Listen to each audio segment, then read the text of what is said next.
Tekrar merhaba arkadaşlar. Kanalıma hoş geldiniz. Evet, bugün Minnie Mouse'umuzun yüzünü çalışacağız. Yüzü ve kulağını bitireceğiz. Gövdemizi yapmıştık. Ve hemen yüzümüzle önce göz kısmını çalışalım. Daha önce keçe yapmıştım. Şimdi beyazla başladım. Keçeyle uğraşmayalım diye. Hemen örmeye başlayalım. İpimizi önce bir sabitleyelim. Evet, 6 tane zincir çekiyoruz. 1 2 3 4 5 6. Tığımın üstüne aldım. 2 tane atlıyorum. Çünkü sık iğne değil de DC, yani ikili trabzan yapacağız. 2 zincir atladım. Tığımın üstüne aldım. 3. zincirin içine ikili trabzan yapıyorum. Tığımın üstüne aldım. Tekrar aynı zincirin içine ikili trabzan. Öyle çok uzun çekmiyorum. Kısa yapmaya çalışalım. 2 tane zincire tek batalım.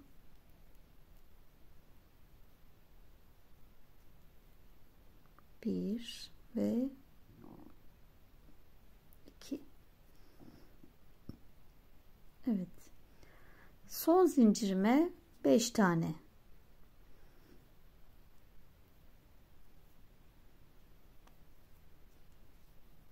Küçük yapalım. 1 2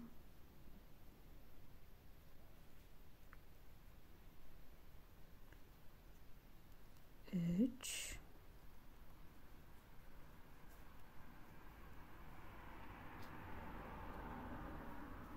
4 ve 5 tane ikili trabzan yaptım ve köşemi döndüm. Tığım üstüne alıyorum. Hemen zincirlerin karşı tarafına da birer tane, yani 2 tane, 1 ve tığım üstüne aldım. 2 ikinci 2 tane ikili trabzan.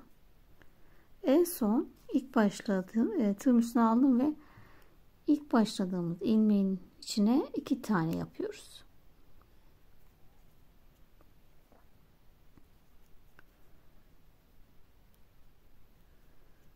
Evet. Yani burada köşeye de yine 4 tane yapmış olduk. Şu zincirle ortadakiyle beraber 5 olmuş oluyor. Ve ortaya batıyorum. Zincirin içine ilmek kaydırdım. Bir zincire sıkıştırdım ve ipimi kesiyorum. Gözümüzün orta benek kısmını yaptık. Yaparken de dediğim gibi küçük sıkış yapmaya çalışın. Evet, şimdi ten rengine geçelim.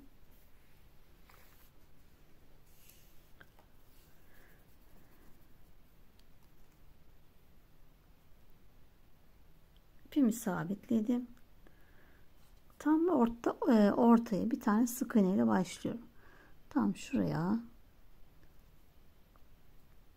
bir tane sık iğne, yanındaki boşluğa 2 tane çift batıyoruz. Bu da artmış oldu.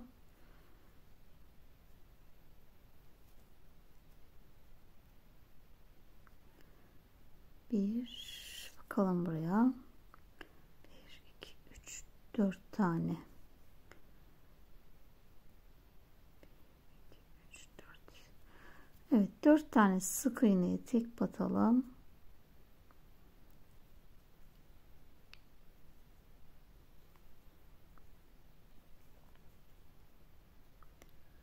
İki,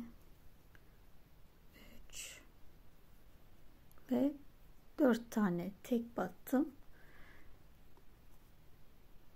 4 ilmeğimize çift batıyoruz. Yani 4 tane peş peşe arttıralım. Bu birinci.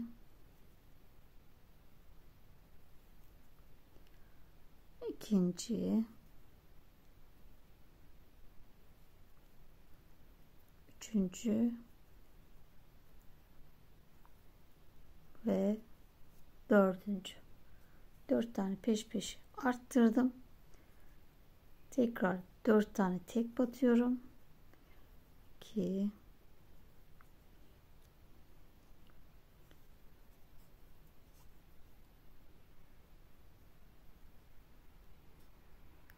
3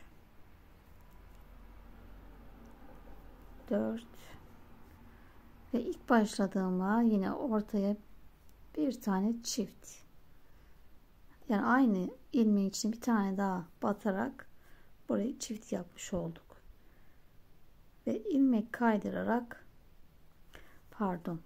birinciyi ilmek kaydıracağız, koparacağız arkadaşlar. İkinciyi de şimdi ikisini birleştireceğiz. Buradan örmeye devam edeceğiz. Evet arkadaşlar, şimdi önce iki parçayı sadece ortadan dikeceğiz. Şu ipimiz burada bekleyecek. Bunu birini koparıyoruz. Biri burada bekliyor. Bunun hemen yanındaki sık iğneden şu şekilde şöyle düz taraflar birbirine bakacak. Tersler bu şekilde dikelim. İpimin katını ayırdım. Ten rengimin katını ayırdım. İp burada bekliyor. Biraz sonra tekrar öreceğiz. Hemen yanındaki sık iğneden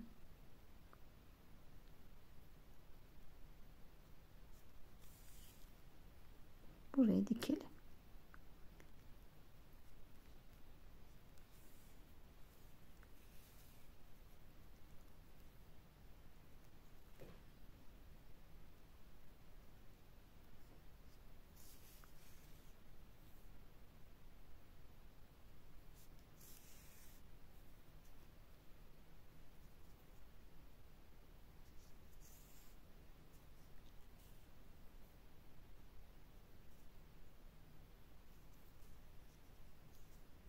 Şöyle bakalım, daha istiyor.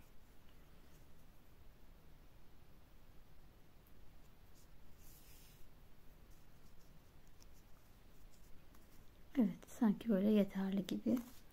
Şöyle baktığımızda bu iyi arkadaşlar. Buraya bir daha yapalım. Şöyle düğüm atalım.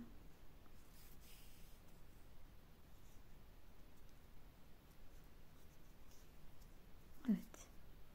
Bu şekilde dikmiş olduk.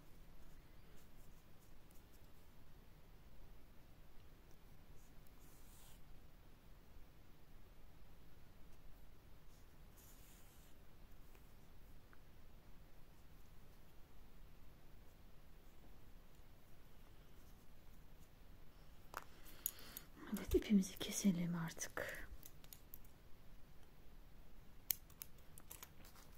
Evet.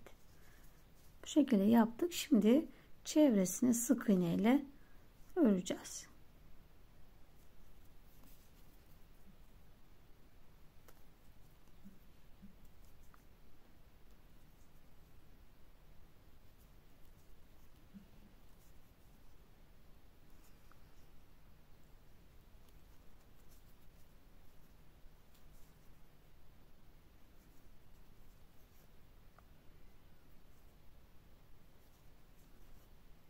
Bütün sık iğnelerime tek batacağım.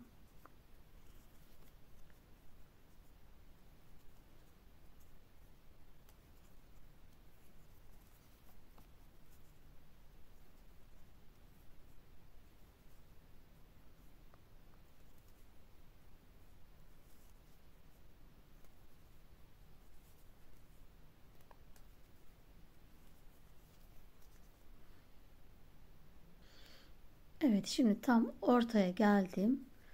Diktiğimiz yere. Bunun içine batıp ilmek kaydırıyorum. Tekrar sıradaki sık iğneden devam ediyorum.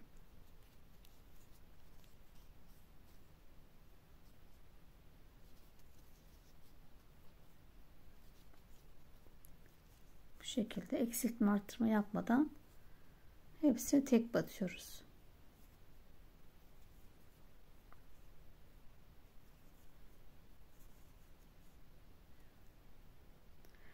Evet, başladığım yere geldim. İlmek kaydırdım ve bir zincir çekip ipimizi şöyle dikecek kadar dikme payı bırakıyorum. Yüzümüzü dikeceğiz çünkü kafaya. Bu şekilde göz kısmını yaptık. Şimdi siyahla da şu çevresini gidelim.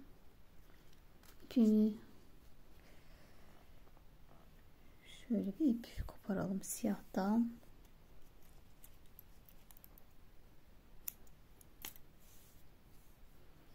Katına ayırıyorum.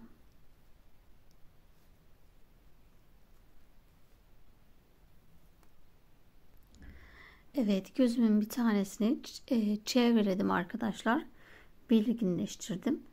Şimdi diğerini aynı buradan devam ediyorum. Her ilmekten şuradan çıktım. Her ilmeğe batıyorum bakın.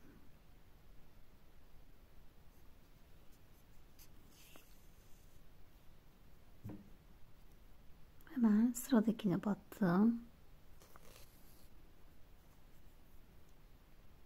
Geriye batıyorum. İpin içine batıyorum. Yine bir sık iğne ileriden çıkıyorum. Bir sık iğne geri.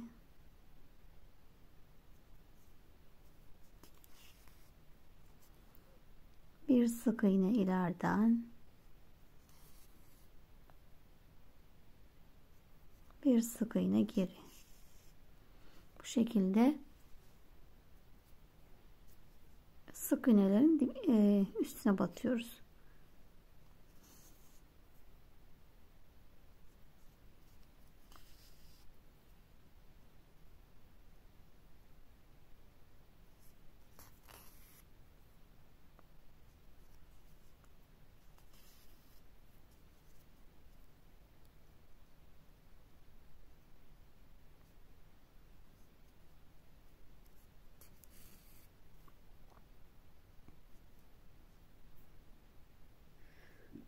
Evet.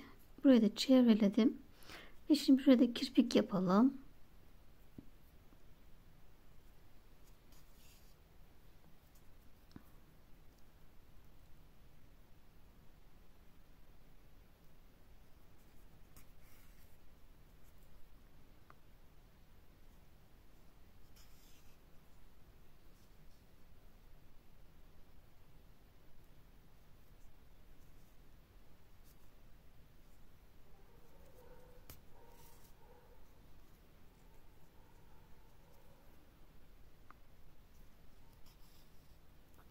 Evet, bu şekilde kirpiklerimizi de yaptık. Ben gözlerini keçi yapmak istiyorum arkadaşlar. Örerek yaptığımızda çok kaba duracak. İsteyenler örebilir. Yani sihirli halkanın içine 7-8 mesela veya daha fazla 10 olabilir. Yapıp buraya dikebilirsiniz. Sadece bir sıra. Ben keçe yapıp buraya dikeceğim. Yapıştıracağım arkadaşlar. Bunu da buraya.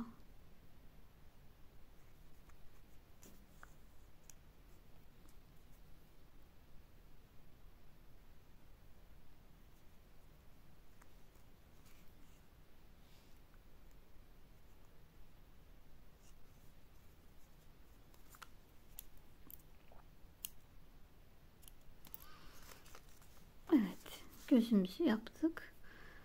Şimdi ağzımızı yapalım arkadaşlar. Şöyle koyduğumuzda en son ağız yaptıkça ortaya çıkacak. Evet, şimdi ağız kısmı için ipimi sabitliyorum ve 17 tane zincir çekelim. Biraz sıkış yapalım. 2, 3, 4, 5, 6, 7, 16 ve 17 tane zincir çektim. Bir atlıyorum. İkincinin içine 3 tane sık iğne yapalım. 1, 2, 3. Şimdi 14 tane zincire tek batıyoruz.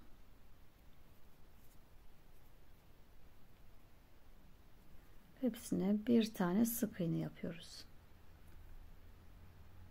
Her zincirin içine bir tane.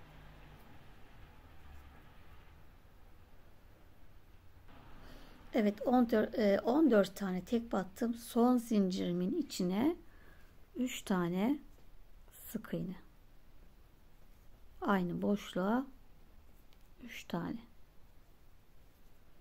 Evet, köşemizi döndük. Şimdi zincirimizin bu tarafına da her birine bir tane sık iğne. Yani 14 tane sık iğne yapacağız.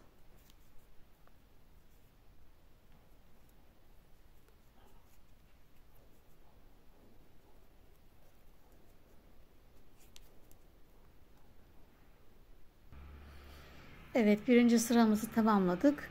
Sıra sonunda 34 tane sık iğnemiz oldu.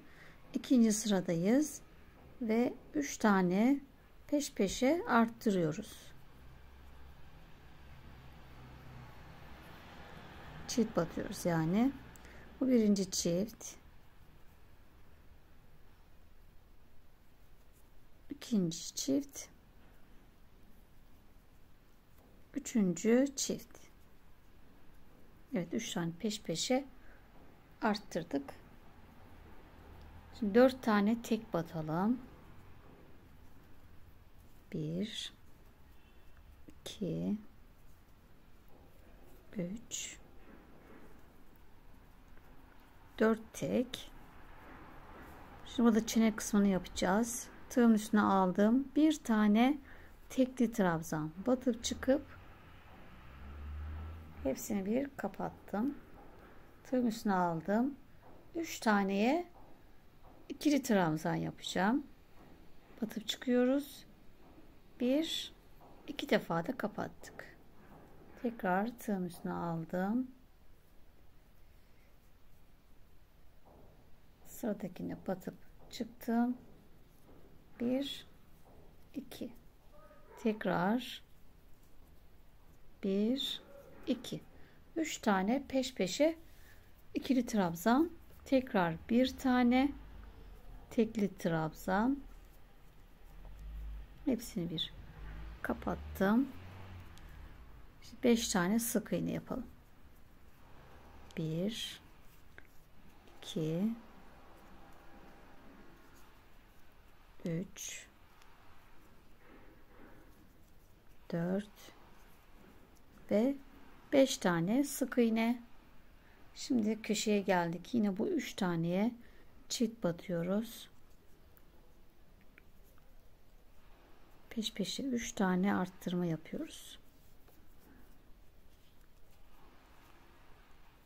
İkinci arttırmam ve üçüncü.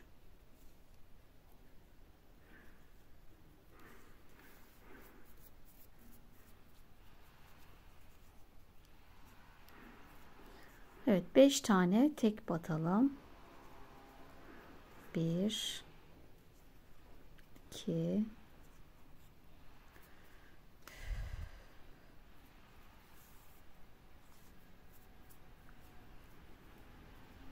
3, 4. Evet, 5 tane tek. Şimdi 3 tane ilmeği bir alıp keseceğiz. Yani azaltacağız. 3 kat alıyorum. 1, 2, 3 kat aldım. Üçünü bir kapattım. Burada 2 tane eksilmiş oldu. Şimdi sıra sonuna kaç kaldı?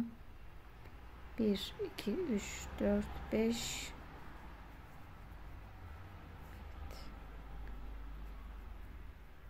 Şöyle ortaladığımda ortası burası. Evet. 6 tane tek kalmış. 1, 2, 3, 4, 5 ve 6. Evet, 6 tane tek kaldı. Evet. 3 burada, 3 burada arttırdım. 2 tane de eksiltmiş olduk. 38 sayısı oldu arkadaşlar. Şimdi üçüncü sıradayız. Bu sıramızda eksiltme arttırma yapmayacağız. Çapraz sık iğne öreceğiz. Sadece şu üst kısmını yapmayacağız. Şu çevreleyeceğiz arkadaşlar. Yani toplam 27 tane çapraz sık iğne şöyle batıyorum. Çapraz için tığın altından ipi çekiyorum ve sık iğne yapıyorum. Sıradakine odaklayamadı. Batıyorum. Tığ alttan çektim ve kapattım. Normal sık iğne, sadece tığı alttan alıyoruz. Çapraz yapıyoruz. Bu sıkış olmasını sağlıyor. Açılmıyor arkadaşlar. Eliniz çok gevşekse her zaman bu şekilde de örebilirsiniz. Evet, 27 tane çapraz sık iğne yapalım.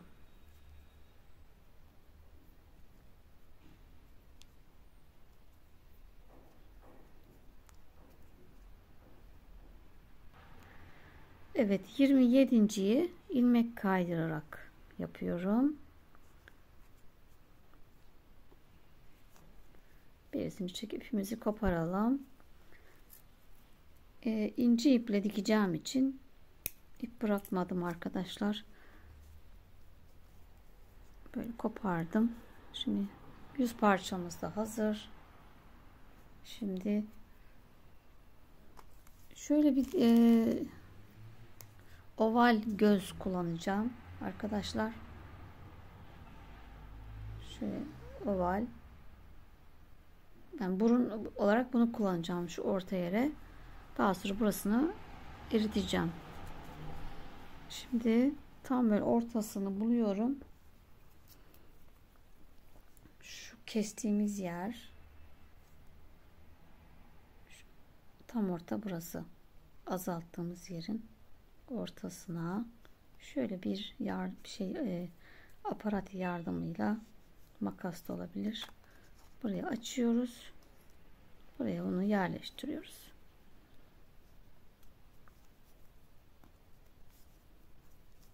Daha sonra mühürleyeceğiz. Şöyle bir kontrol edelim. 1, 2, 3, 4, 5, 6, 7.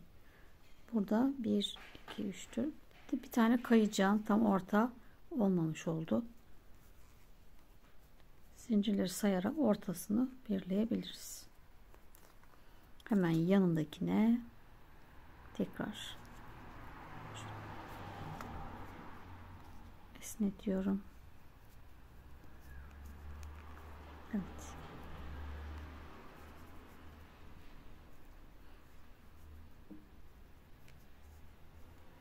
Bunu bir yakalım. Arkasına bunu yapsak mı acaba? Çok mu kaba olur? Bilemedim. Şöyle.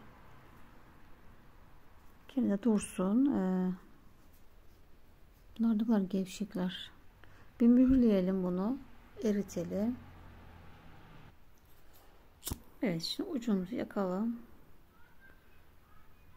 Ne kadar yüksek yapmışız. çakma.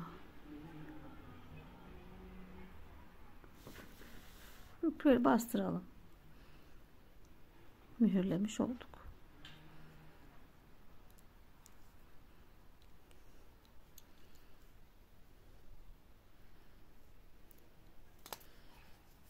Evet.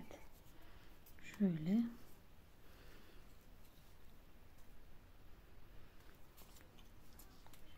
Bunu hallettik. Hemen ağzımızı yapalım.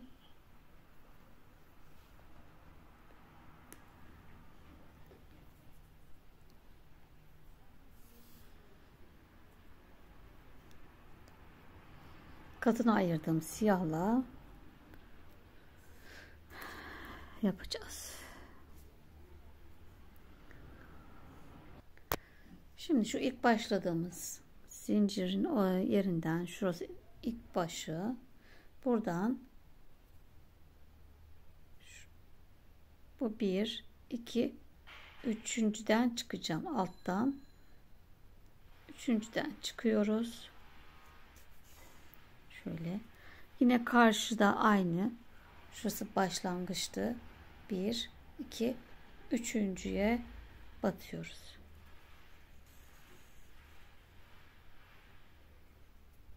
Ve burnumun tam ortasından,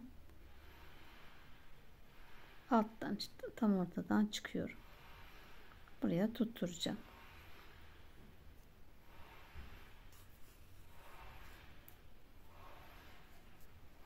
Biraz şöyle gerdirelim.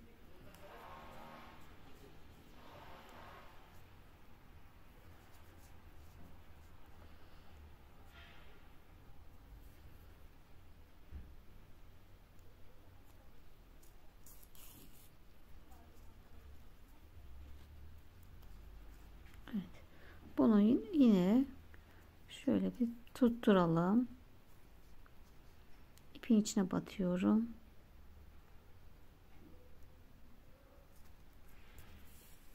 Birkaç defa tutturalım.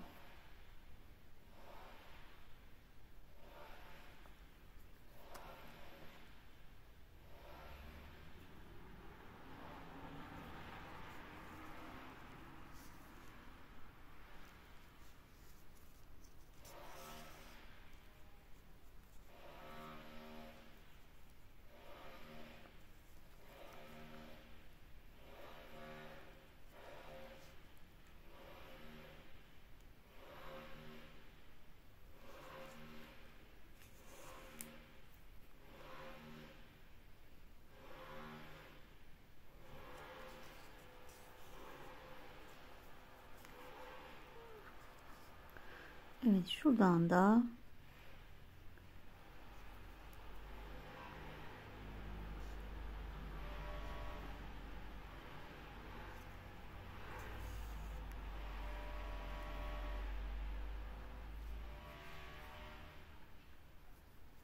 şöyle gülen bir yüz için şu şekilde, karşıya da aynı.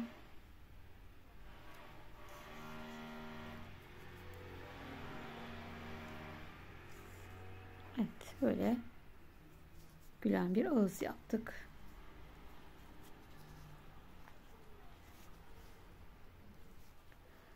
Yine şuraya bir keçeyle küçük bir kırmızılıklı yapabiliriz tabi. Evet, şimdi bunu bitirdik. Şimdi dikeceğiz. Evet arkadaşlar, ben minicik bir keçe kestim. Boyu 2 santim. Şöyle 2 santim boyunda, yarım santim kadar, yarım santim eninde. Sonra yuvarlattım. 2 uçtan kestim. Minicikti bir, yine kırmızıyla da böyle 1 santimden de küçük minicik bir dil yaptım arkadaşlar. Daha sevimli oldu. Böyle. Şimdi bunu dikeceğiz. Dikmeden önce kulağımızı da örelim. En sonda dikişimizi yapalım. Şurası gözüküyor. Ben prova yaparken burayı takmadan yapmıştım. Olmazsa şurayı devam ettirebiliriz. Eğer dikerken onu kaybedemezsek. Yani onu ördüğünüzde büyüyor çünkü. Büyümesini istemiyorum. Küçük bir şey olsun. Evet. Şimdi kulağımıza başlayalım. Kulağımızı 8 ile başlıyoruz. Sihirli halkanın içine 8. Hepsini çift batıyoruz. 8 8 16 yapıyor. Sonra bir tek bir çift. Bir tek bir çift. 8 tekrar. Hemen ben de öreyim ikinciyi. Evet, üçüncü sıramı bitirdim. Bir tek bir çift, bir tek bir çift yaptım. Dördüncü sıramda 2 tek bir çift, 2 tek bir çift, toplam 8 tekrar. Videonun üstüne zaten sayıları da yazıyorum. Oradan da takip edebilirsiniz. 2 tek bir çift. Devam edelim. Evet, sıra sonunda 32 tane sık iğnemiz oldu. Şimdi son sıramızda CC yapacağız. 24 tane CC yapıp 8 taneyi bırakacağız dikmek için, rahat dikmek için. Tığıma batıyorum. İlmek geçiriyorum. İlmek kaydırıyoruz yani. Sıradakine batıp çıkıp içinden geçiriyoruz.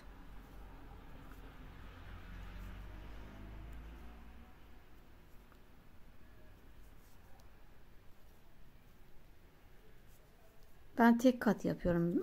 Oyuncağımız küçük olduğu için. Eğer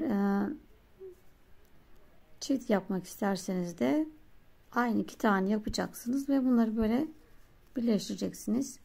Şimdi oyuncağımız için çok böyle kaba duruyor. O yüzden zaten görsellik amaçlı küçük bir oyuncak ve böyle CC yapıyorum sadece. Biraz daha kalıp gibi dursun diye.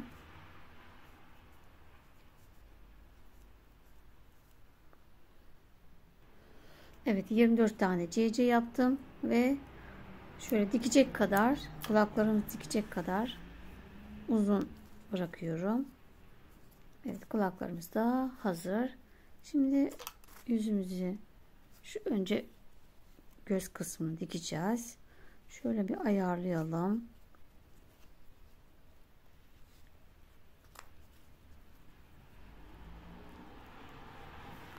Şuradaki arttırmalarımız, son arttırma şurası. Son arttırmanın şöyle hizasına getirdim. Tam ortaladım.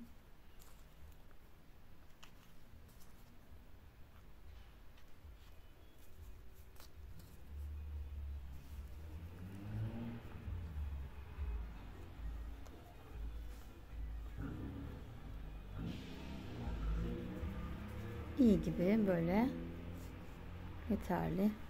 Şimdi bunu dikeceğiz. Hemen iğne takalım. Evet, yüzümüzü şimdi buradan çıktım. Bir geri gidiyoruz. Bir ileriden çıkacağız.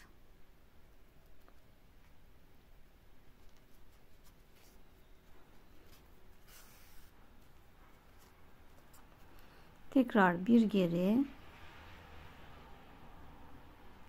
bir ileriden çıkıyoruz.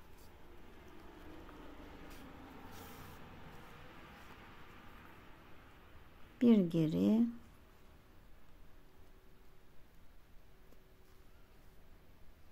bir ileriden çıktım. Makine dikişi, iğne ardıyan yapıyoruz.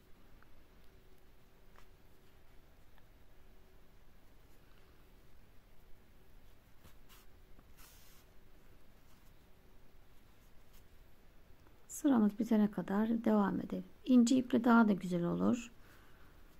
Benim aklıma sonradan geldi. Bu şekilde dikelim.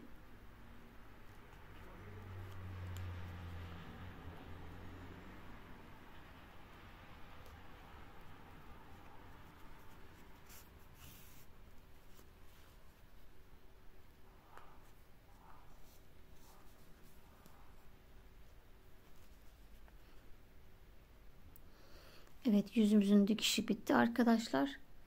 Şimdi ağız kısmını dikeceğiz. Burnu tam ortaladım. Şu göz hizama getirdim.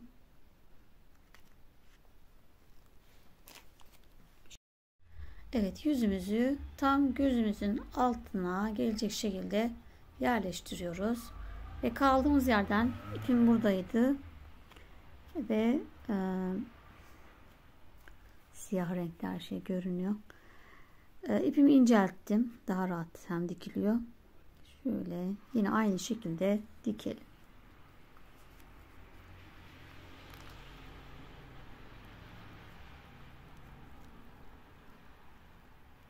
Biraz elyaf dolduracağız daha sonra.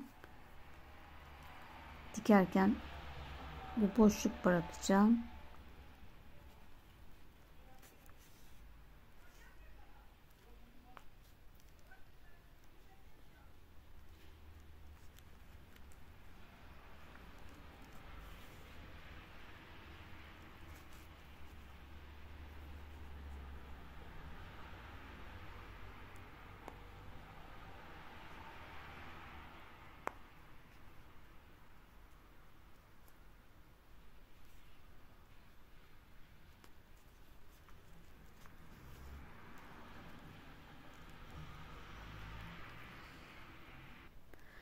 Evet, yüz parçamı buraya kadar diktim arkadaşlar.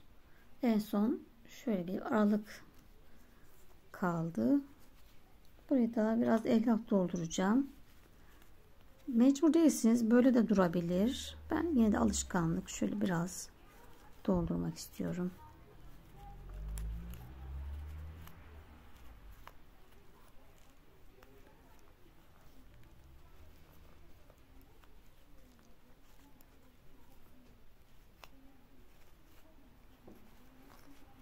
Şuralara biraz hani şeylik versin diye, kabarıklık.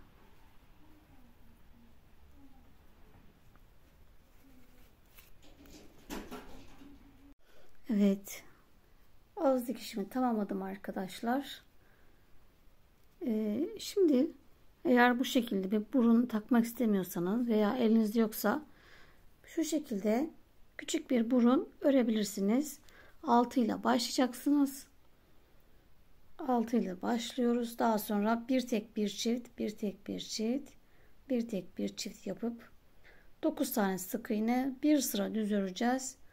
Ve bu kadar. Ve minik bir burun tam buraya silikon tabancayla yapıştırın arkadaşlar. Şimdi ben de bakayım, bunu böyle şöyle çevirdim. Buraya yapıştırmak istiyorum. Şöyle biraz daha kalkık bir burun olsun diye. Mini'nin burnu biliyorsunuz dışa doğru kalkık. Bunu tam bunun üzerine gelecek şekilde şöyle bir silikon tabancayla yapıştıracağım. Evet, burnumu tam üzerine yapıştırdım. Çıkarmaya çalıştım ama bayağı sağlamlı çıkmadı. Zaten tam üstüne iyi geldi arkadaşlar. Bence böyle daha çok hoşuma gitti. Burun daha yandan hani belli. Siz de hangisini beğendiyseniz öyle yapın arkadaşlar.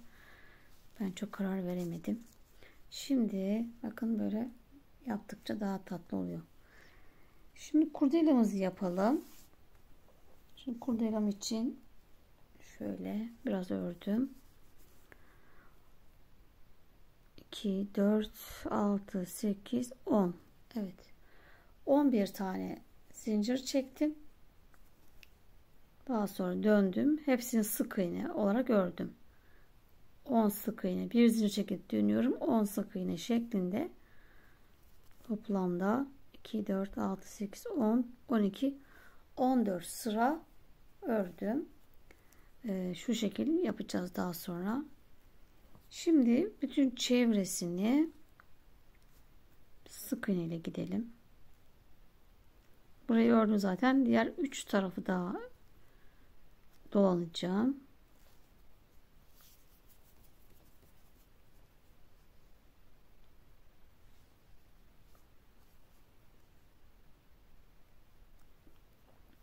Evet, şöyle başlayalım. Her ilmeğin içine bir tane sık iğne yapıyorum.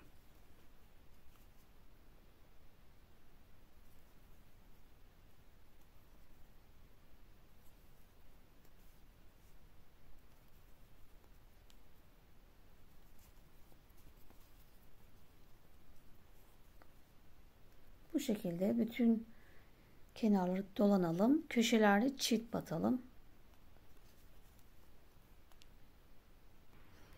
Evet, köşeme geldim ve buraya 2 tane batıyorum. Tekrar her birine bir tane.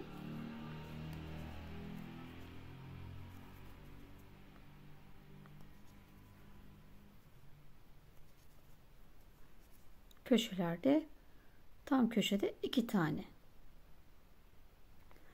Evet, kurdelamızın 4 tarafına sık iğne ile gittik.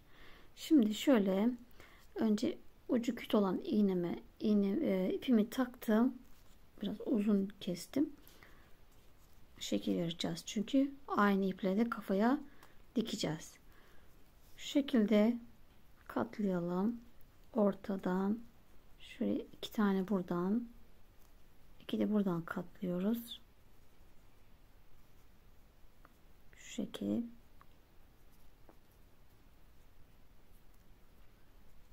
Böyle katladıktan sonra önce bir ortadan giriyorum.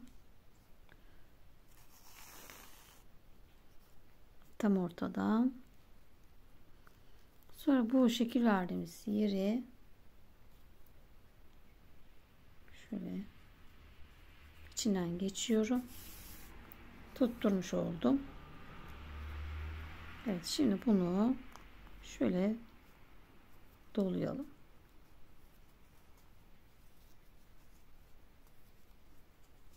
Şöyle bir şekil verelim. Evet, birkaç 5-6 defa gittim. Şöyle. Tekrar arkadan, ortadan giriyorum.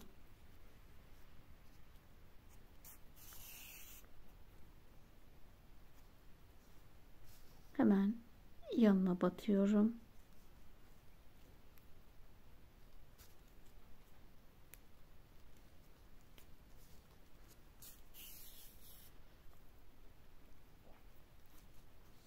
Evet, tutturmuş oldum. Bu şekilde kurdelamızı yaptık. Saçımızın şu şekil dikeceğiz. Yine keçelerden şöyle daha küçük, bu şeyin elbisenin puanıydı. Biraz daha küçülteceğim. Şöyle 3 tane de buraya, 3 buraya. Biraz bunu ufaltalım. Bu kadar büyük olmasın. Çünkü bak yerim zaten çok büyük bunun için. Şöyle 3 tane sığacak büyüklükte keçe keselim. Bunu kenara alıyorum. Önce kulaklarımızı dikmemiz lazım. Şöyle kulağımız için hemen ipimizi takalım. Evet, önce kulağımın yerini belirledim arkadaşlar. Şimdi buradan 1, 2, 3, 4, 5 altıncının üzerine koymuş oldum. 5 tane burası, 5 de burası. Bu şekilde kulaklarımızı belirledim. Şimdi bunları dikelim. Dikerken de ilmek kaydırmadığımız yer vardı biliyorsunuz. 7-8 sık iğne yaptığımız. Buralardan aşağıya yeri burası. CC yaptığımız yer yukarıda kalacak. Şu düz olmasına dikkat edelim.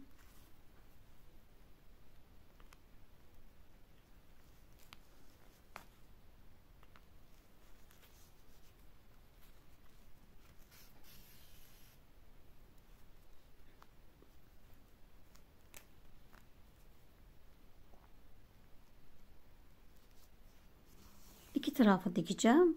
Burayı diktikten sonra bir tarafa da döneceğim arkadaşlar. sağlam olsun, dik dursun diye. Sadece bir yerden yaparsam öbür taraftan kıvrılacaktır. Yani yine kıvrılır da bu kadar olmaz.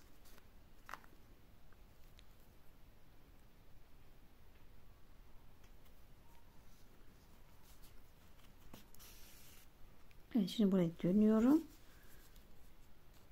Bir de bu taraftan da dikeceğim. 1, 2, 3, 4, 2, 4, 5 şurası.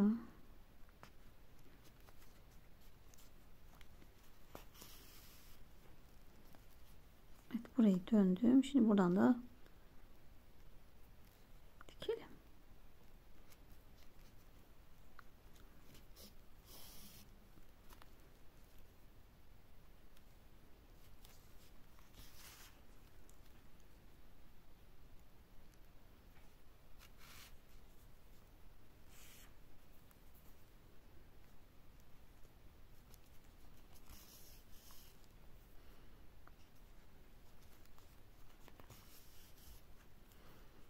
Bir kulağa batıyorum. Bir kulaktan alıyorum. Bir kafadan.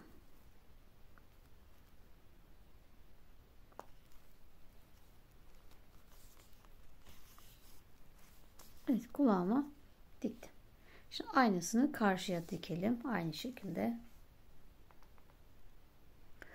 Evet, kulaklarımızı diktik arkadaşlar. Şimdi kurdelamı da yine keçeyle puanlarımı kesip yapıştırdım. Şimdi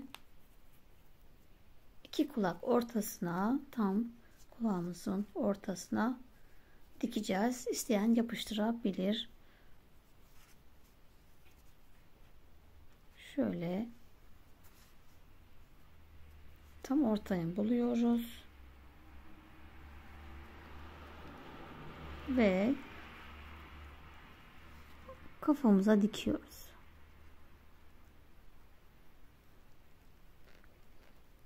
Dikerken sanki şu ortadaki şeyin devamıymış gibi bunun üzerini şu şekil yapalım.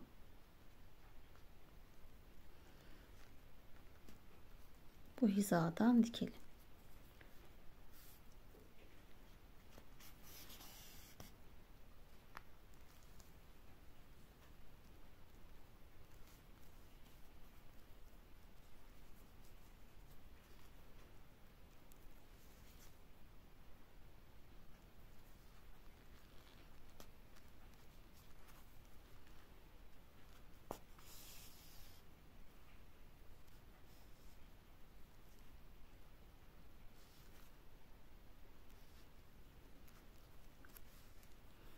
Hep aynı hizadan çıkıyorum.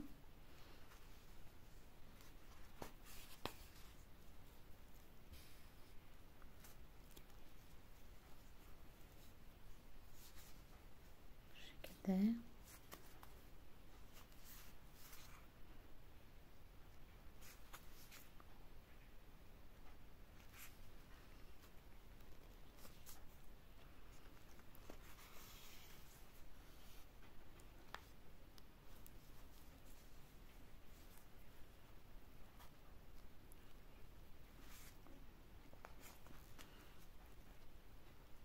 Evet, bu kadar yeterli.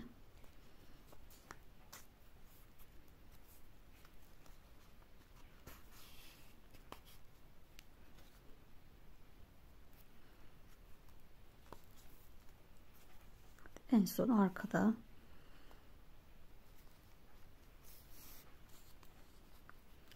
düğüm atıp ipimizi koparalım. Evet, bu şekilde kurdelamızı da yaptık.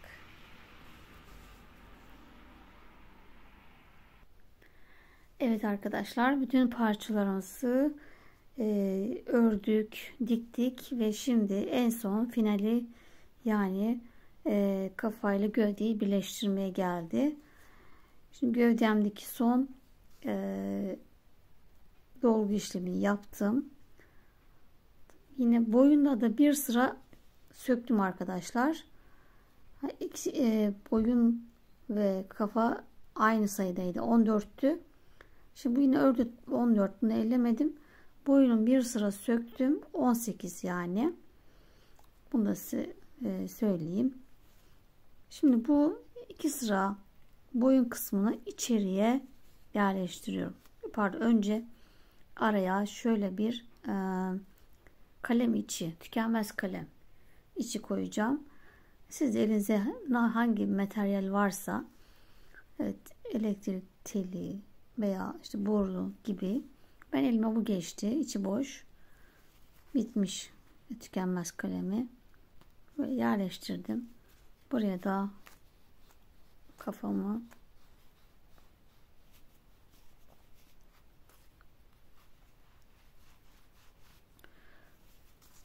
da yerleştirdim. 2 sıra ördüğünüz boyunu içinde kalacak. Çünkü boyunu o kadar boyunlu bir karakter değil. Şimdi siyah ipimle dikeceğim. Şöyle bir kontrol edeyim duruşunu. Evet, tamam. Şimdi bunu şöyle şuradan bir siyah ipi giriyorum. Tam siyah ve kırmızının hizasından dikeceğim.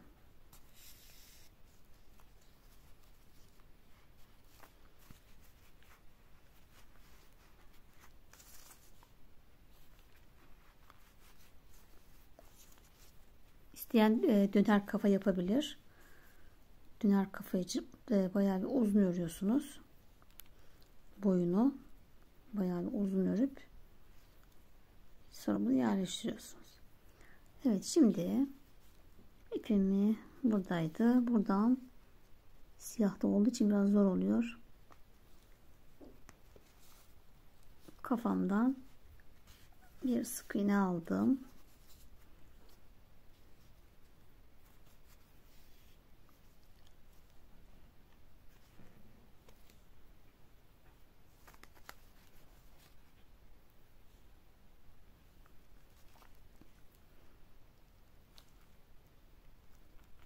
Evet, bir gövdeden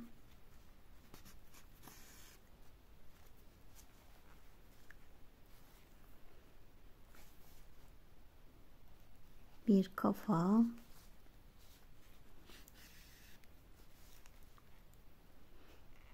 evet, bu şekilde dikelim arkadaşlar.